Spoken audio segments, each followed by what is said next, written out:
Assalamualaikum warahmatullahi wabarakatuh. Perkenalkan, nama saya Sinta Permatasari dengan NPM 22411045 dari Manajemen 22A. Saya di sini akan menjelaskan materi mengenai analisis laporan keuangan. Definisi laporan keuangan. Analisis laporan keuangan atau financial statement analysis yang dilakukan guna menguji keterkaitan angka-angka, akuntansi, dan tren angka tersebut dalam periode waktu tertentu. Laporan keuangan sendiri menjadi bagian dari proses pelaporan keuangan. Kegiatan ini biasa dijadikan oleh pihak audit di lembaga pemerintah, firma hukum, akuntan, dan lembaga lainnya. Tujuannya adalah untuk memastikan akurasi serta tujuan terkait pembiayaan, pajak, investasi.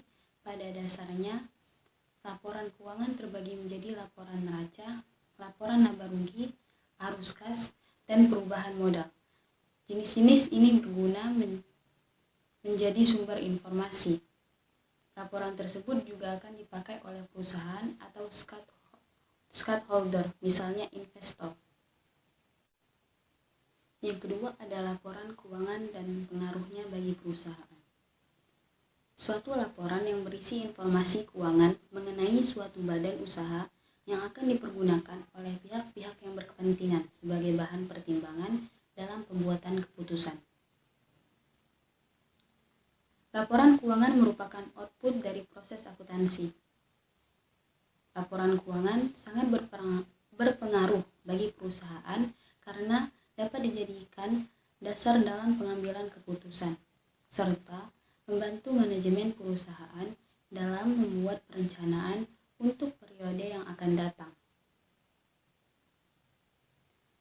Oleh sebab itu, laporan keuangan suatu perusahaan hendaknya dapat diterbitkan tepat waktu sesuai dengan periode akuntansi. Yang ketiga, ada kegunaan laporan keuangan. Fungsi utama laporan keuangan adalah menyajikan informasi keuangan secara sistematis dan terstruktur tentang kinerja keuangan suatu entitas. Laporan keuangan memberikan gambaran tentang pendapatan, biaya, aset, kewajiban, ekuitas, serta arus kas yang terjadi selama periode tertentu. Selanjutnya, ada tujuan laporan keuangan.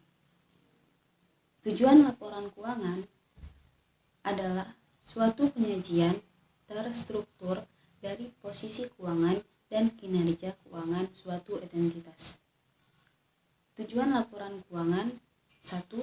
Memberikan informasi mengenai posisi keuangan, kinerja keuangan, arus kas identitas yang bermanfaat bagi sebagian besar kalangan pengguna laporan dalam pembuatan keputusan ekonomi dalam suatu perusahaan. Ada jenis-jenis laporan keuangan yang dapat dianalisis.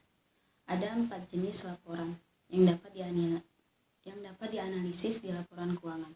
Yang pertama, neraca. Di bidang akuntansi, neraca merupakan laporan keuangan perusahaan, di mana di dalamnya adalah informasi aset, kewajiban pembayaran ke pihak terkait mengenai operasional, serta modal di periode tertentu. Komponen yang ada di dalam neraca adalah data histori aktiva.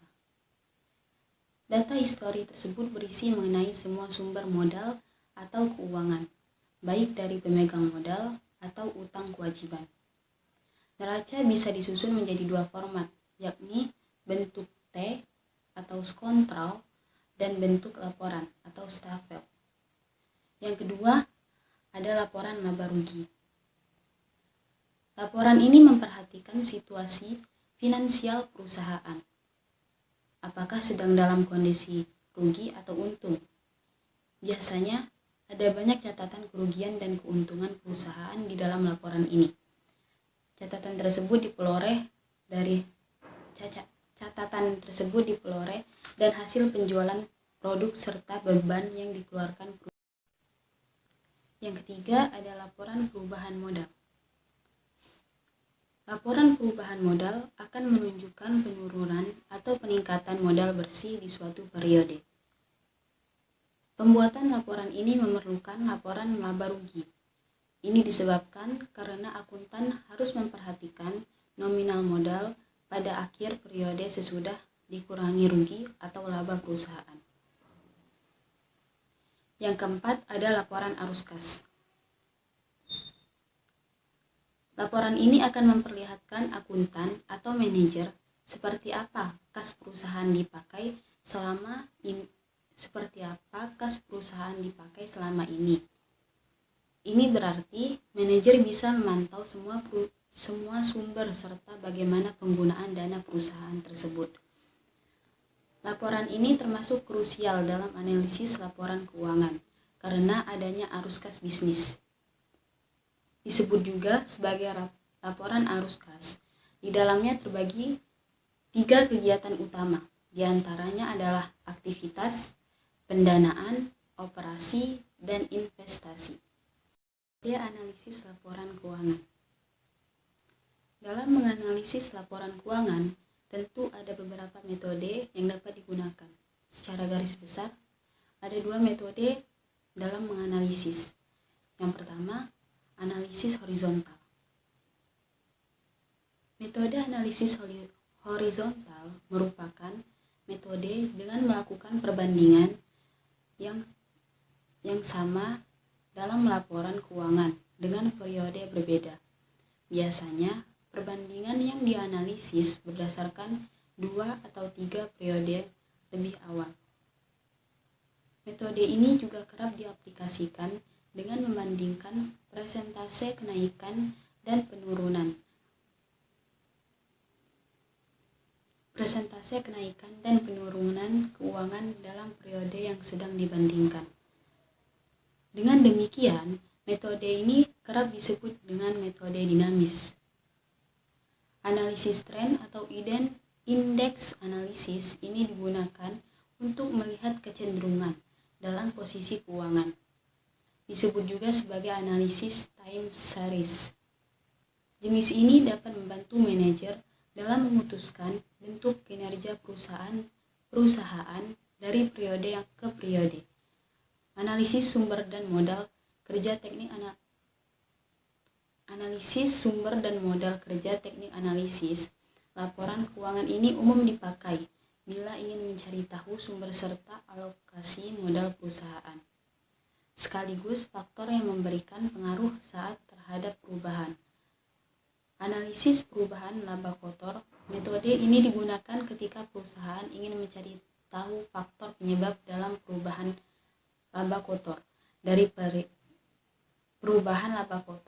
periode ke periode lainnya. Analisis sumber dan penggunaan kas. Analisis ini biasanya dipakai ketika perusahaan ingin mencari tahu kondisi kas sekaligus faktor penyebab adanya perubahan dalam kas di suatu tiap periode.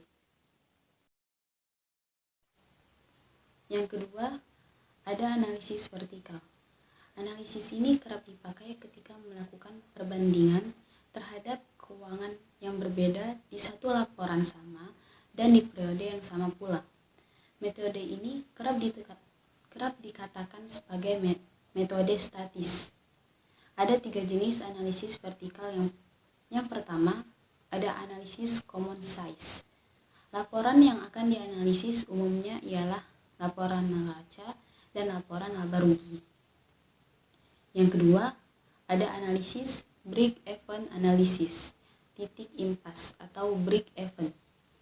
Merupakan analisis yang kerap dipakai dalam menetapkan tingkat pendapatan yang harus diraih oleh perusahaan. Analisis ini akan mendukung analisis terhadap penjualan produk dari segi kuantitas atau jumlah yang harus diperoleh di suatu periode. Yang ketiga, ada analisis rasio keuangan. Analisis ini berfungsi sebagai tolak ukur dalam pengambilan keputusan strategis di suatu periode selanjutnya. serta meninjau kembali perihal sumber daya yang dimiliki perusahaan. Terdapat 4 indikator dalam melakukan analisis rasio keuangan, yakni yang pertama ada rasio likuiditas. Rasio ini berperan dalam mengukur kekuatan perusahaan dalam pemenuhan kewajiban jangka pendek melalui perbandingan efek kas serta hutang piutang jangka pendek. Rasio yang kedua ada rasio solvabilitas. Rasio ini berperan dalam mengukur kekuatan perusahaan dalam pemenuhan kewajiban jangka panjang melalui perbandingan suatu beban utang terhadap modal atau aset. Yang ketiga ada rasio profitabilitas. Rasio ini berperan dalam mengukur kekuatan perusahaan dalam perolehan laba berkaitan dengan nilai aktiva, penjualan serta modal. Yang keempat ada rasio aktivitas. Rasio ini berperan dalam mengukur efektivitas perusahaan ketika memanfaatkan aset untuk diubah menjadi laba atau keuntungan. Yang ketiga ada analisis industri. Analisis ini akan membandingkan perusahaan dengan perusahaan di bidang serupa. Kemudian, apa yang dilihat adalah bagaimana investasi dilakukan secara finansial dibanding industri lain. Analisis ini dapat memudahkan manajer keuangan dalam melihat ada atau tidak penyesuaian finansial yang harus diterapkan di dalam perusahaan. Kesimpulan. Jadi kesimpulan dari materi yang saya bahas hari ini yaitu analisis laporan keuangan adalah suatu proses penelitian laporan keuangan beserta unsur-unsurnya yang bertujuan untuk mengevaluasi dan memprediksi kondisi keuangan perusahaan atau badan usaha dan juga mengevaluasi hasil-hasil yang telah dicapai perusahaan atau badan usaha pada masa lalu dan masa sekarang. Analisis laporan keuangan sangat penting untuk diterapkan dalam sistem suatu perusahaan karena dengan menggunakan analisis laporan keuangan ini, perusahaan dapat mengetahui keuntungan dan kerugian yang dicapai perusahaan dalam suatu periode. Beberapa isu yang harus dipertimbangkan dalam analisis laporan keuangan agar laporan keuangan bisa diperbandingkan. Baiklah, sekian materi yang bisa saya sampaikan. Saya akhiri. Wabillahi taufiq wal hidayah. Wassalamualaikum warahmatullahi wabarakatuh. Terima kasih.